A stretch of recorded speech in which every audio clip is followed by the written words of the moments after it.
اللہ انصاف اور احسان کرنے اور رشتہ داروں کو خرچ سے مدد دینے کا حکم دیتا ہے، اور بے حیائی اور نامعقول کاموں سے اور سرکشی سے منع کرتا ہے، اور تمہیں نصیحت کرتا ہے تاکہ تم یاد رکھو۔ اور جب اللہ سے عہد کرو تو اس کو پورا کرو، اور جب پکی قسمیں کھاؤ تو ان کو مت توڑو کہ تم اللہ کو اپنا ضامن مقرر کر چکے ہو، اور جو کچھ تم کرتے ہو اللہ اس کو جانتا ہے۔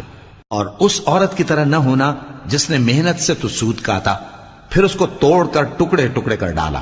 کہ تم اپنی قسموں کو آپس میں اس بات کا ذریعہ بنانے لگو کہ ایک گروہ دوسرے گروہ سے زیادہ غالب رہے۔